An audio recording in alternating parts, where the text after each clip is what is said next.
विष्णु जी, आमतौर पर सरकार ये क्यों कहती है, कैविएट दाखिल की है, क्योंकि उन्हें पता है कोर्ट अपने विवेक से फैसला देगा, कोर्ट अपने विवेक से इस पूरे मामले को आगे बढ़ाएगा। केंद्र सरकार चाह रही है, हमारा पक्ष भी सुना जाए इसमें। जी,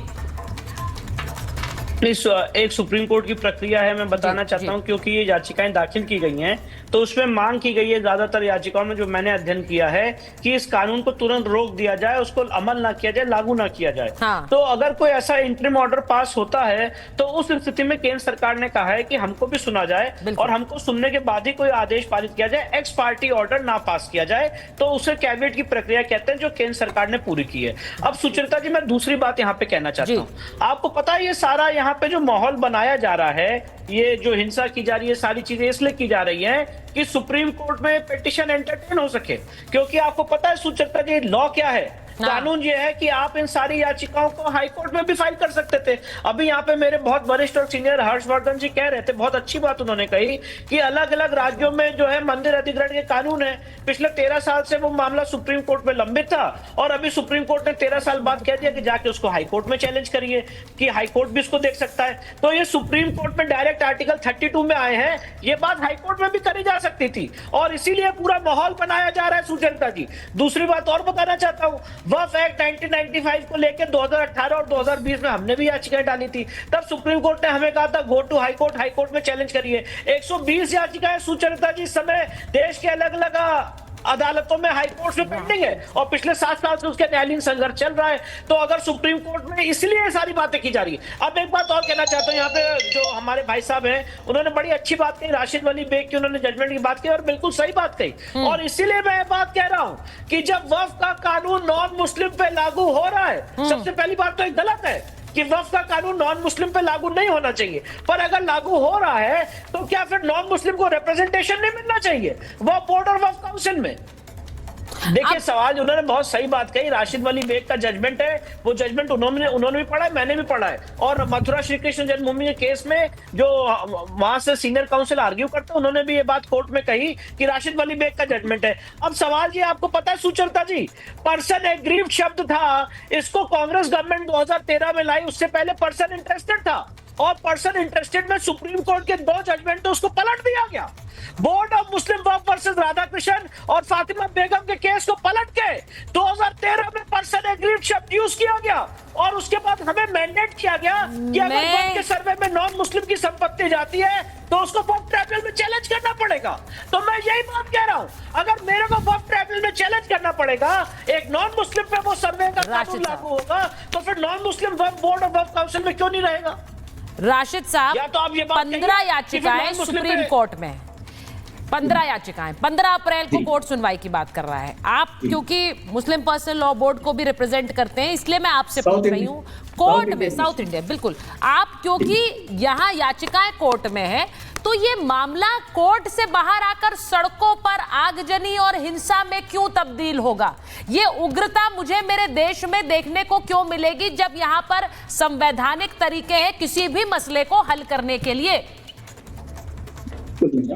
आप ये तो वक्फ बोर्ड नहीं, हिंदू बोर्ड भी है, ईसाई बोर्ड भी है, इसमें है तो सिख बोर्ड भी है, उनके पास जमीन है। हाँ, सिर्फ टारगेट मुसलमानों को क्यों? और बीजेपी जो काम कर रही है, अमित शाह जी जो काम कर रहे हैं, नरेंद्र मोदी जी जो काम कर रहे हैं, उसमें हमको हजम नहीं हो रही बात, क्योंकि कभी आप हमारा अच्छा सोच नहीं सके, कभी आप हमारा अच्छा करे नहीं, कभी है तो आप है तो हमारा कुछ सियासत में है तो आगे बढ़ाने की कोशिश नहीं करे, ना पार्लियामेंट लेके जाने की कोशिश करे, ना एक मिनट सुनो यार, पहले सुनो, आप कहीं कोई भी मुस्लिम कोई भी ऐसी बात नहीं, एक मिनट, ये भाई आपको एक बात बता दूं, अल्लाह की जमीन, अल्लाह का घर खोए हैं हम लोग, ये जमीन इंशाल्लाह नहीं खोएंगे। और दूसरी चीज, 53 इंच का सीना रहो या कुछ भी रहो सर, ये आसमानी ताकतों से मुकाबला नहीं करना, ये आसमानी ताकतें हैं। इससे पहले बाबरी मस्जिद का हादसा हुआ, पूरा फिलक आ गया, जलजले आ गए हिंदुस्तान में, तबाह ताराज हो गया। सुचरिता जी, तो बहुत अच्छी बात है राशिद साहब, आपने कहा ये अल्लाह की जमीन है, लेकिन सबसे बड़े दगाबाज तो फिर वही हैं जो अल्लाह की जमीन पर कब्जा करके बैठे हैं, वो सियासतदान जो कब्जा कर रहे हैं, जिनमें अतीक अहमद है। जिसमें ये शख्स हैं जिन्हें जो अपने आप को मुगलों का वंशज बता रहे हैं, ये ऐसे नेताओं की भरमार पड़ी हुई है जो इसी जमीन पर कब्जा कर रहे हैं। सबसे बड़े दगाबाज तो यही है शाजिया जी। बिल्कुल बिल्कुल बिल्कुल। मैं भाई साहब से पूछना चाह रही हूँ। हाँ नहीं, मैं भाई साहब से देखिए बहुत सारी यहाँ पे बातें हुई हैं। हाँ। और मैं भाई साहब से पूछना चाह रही हूँ, आप कह रहे हैं कि आपने हमारे लिए कुछ नहीं किया। नुमाइंदगी से है, यानी कि सरकार में संसद में कितने लोग जाते हैं, पॉलिटिकल रिप्रेजेंटेशन। जब कोई मुसलमान जाता भी बीजेपी में तो उसको क्या कुछ कहा जाता है, फिर आप तवक्को करते हैं कि और टिकट भी दिए जाएंगे। और उसके अलावा बताइए, ये तो एक बात रही पॉलिटिकल रिप्रेजेंटेशन की, यानी कि बीजेपी या कोई भी पार्टी हो अपने हिसाब से विनेबिलिटी के आधार पर टिकट देगी। लेकिन आप बताइए, सिर्फ पॉलिटिकल नुमाइंदगी होती है कि उसमें मुद्रा योजना जैसा या उज्ज्वला योजना जैसा या आवास जैसी योजनाएं जरूरी हैं? आप तो बताइए, इन सारी पार्टियों ने अब जो अपने को सेक्युलर कहती है, क्या किया इतने सालों से? अगर किसी ने कुछ किया है साक्षरता के लिए, अगर किसी ने कुछ किया है बेहतरी के लिए, अगर किसी ने कुछ किया है रोजगार के रास्तों के लिए या तालीम के लिए, वो भाजपा की सरकार है। और आप बताइए, अल्लाह की जमीन है, अल्लाह की जमीन है। इस अल्लाह की जमीन में मैं आपसे पूछती हूँ भाई साहब, इस अल्लाह की जमीन 9 लाख एकड़ की जो हो गई है, उस 9 लाख एकड़ में कितने एकड़ आपने यूनिवर्सिटीज बना दी?